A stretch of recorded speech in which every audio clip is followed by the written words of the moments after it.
Companies who are able to utilize personality tests well operate from a position of strength, meaning they choose the people with the best strengths in certain areas that they need for the job to be done and put them there.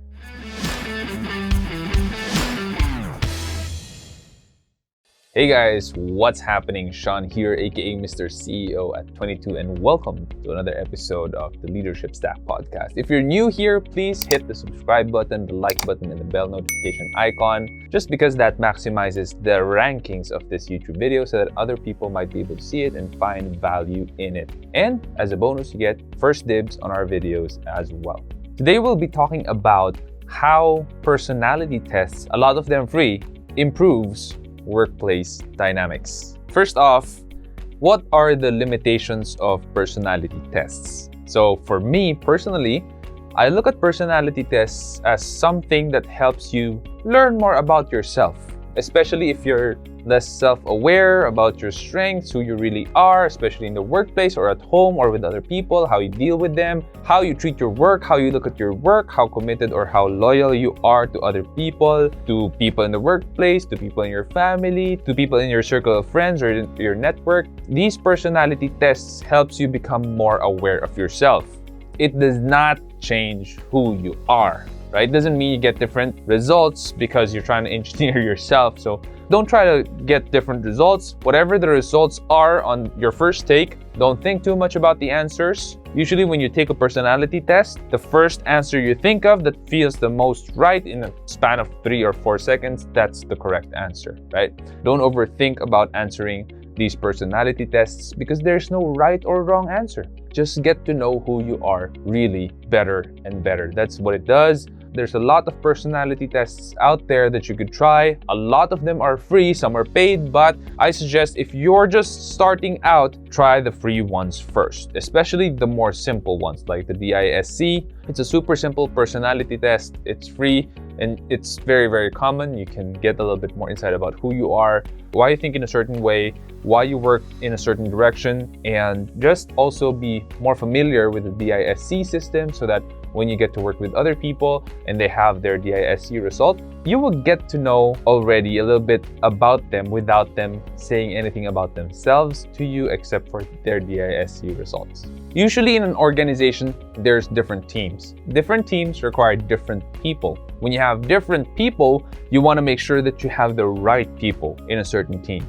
You wouldn't want someone who is the life of the party, who's a little bit happy-go-lucky, who's easygoing, who is easily likable by other people in the accounting department. The kind of person you would like in your accounting department is someone who is meticulous about details, someone who is frugal, maybe a little bit stingy with money, someone who does not love to spend, and someone who is really into details, like down to the last centavo. That is someone who you would prefer to be in your accounting department. And how would you know who's more meticulous? How would you know who's more easygoing, who's the life of the party? You would know through taking these personality tests or by learning about them and having your applicants take them. So it's very natural for you to have a stream of applicants coming in and they're all different. God made us unique and people are different from each other. You're going to have different kinds of personalities in different positions in your team. What you want to do as the leader is make sure that you have the right kinds of personalities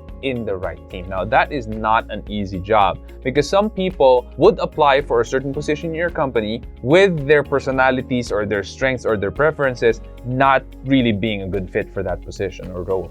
You have to figure it out. And one way that we do that in SEO Hacker is we actually ask people to take these personality tests. Someone who is the perfect fit for a role in your department with the perfect personality to boot, the perfect attribute, they would make for a dream team player in that department. An employee and job fit is very difficult to be able to pull off sometimes, but once you get it, and that would work like a dream. Companies who are able to utilize personality tests well operate from a position of strength, meaning They choose the people with the best strengths in certain areas that they need for the job to be done and put them there. And so they operate from a position of strength. Let's go back to the accountant example. If I have an open position for an accountant, what I want to do is find the person who is the most meticulous when it comes to numbers.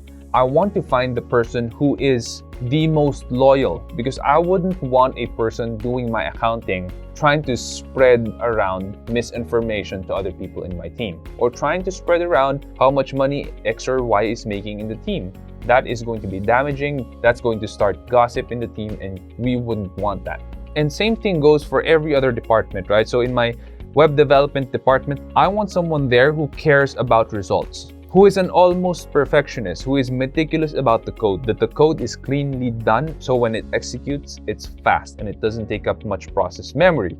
I want someone like that there, and at the same time, I want them to have some form of leadership so that they can work well with teams. Because web development projects is not a solo project. So you would want to place someone there who is also good at communication, listening to others, and also voicing out their concerns. Another reason why it's so important to have these personality tests is because you also want a good leader and team member fit. You would want people in your team who are leaders of teams to be able to have a good fit with the people they lead. There are people who I personally find it difficult to work with. There are people who I find so easy to work with. I realize that people who are very much into details, who are meticulous about their work, who are responsible and reliable, and who wants to be able to achieve certain things in their lives, have good ambition and drive. I love working with these people. These are people that for me are an immediate no-brainer. I want to work with them. And they also work well with me. There are people that I can't really work well with, and these are often people who doesn't produce output that's polished. There's something missing, or maybe it's submitted late, or it wasn't done that well. I felt like they didn't put their heart and soul into their work.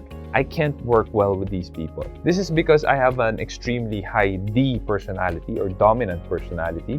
That kind of personality really demands excellence and demands it at the right time. So as an extremely high D, I also feel bad about people when they don't produce the kind of output that I want within the deadline. I feel bad about them. Doesn't matter how nice they are, how kind they are, how saintly they are. If they don't produce the results, we're not going to have a good relationship. That is the kind of personality that I have.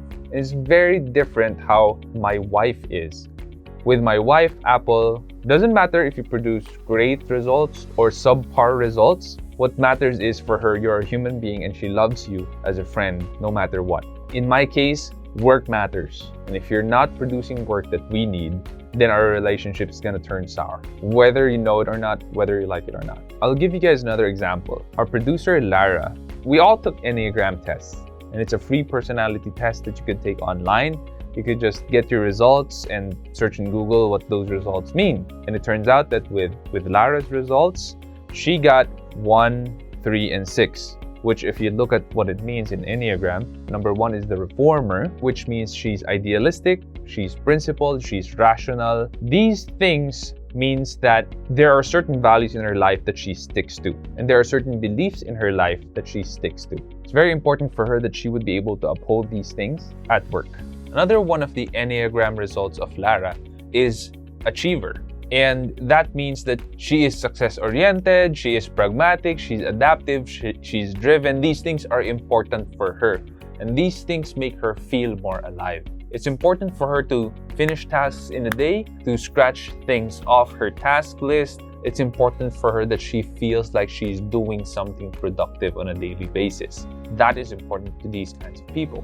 Lara also have a number 6 result in her Enneagram, which means translated to being a loyalist. And these kinds of people are committed. These kinds of people are engaging. There are also downsides or negative attributes or weaknesses, I would say, of these personality traits according to Enneagram. But what you look at are the strengths. So a loyalist is engaging, a loyalist is someone who is committed, a loyalist is someone who is responsible. These things are very evident traits that Lara has. When you give her a task, it gets done. She's very responsible about it. She's committed to the team. This is why we've published over 400 episodes of the podcast already. Also, for the DISC Spectrum, another free personality test that we have out there, Lara is a CSDI, meaning she's corrective and steady, CNS. What that means is when you're corrective, these are the people who are meticulous.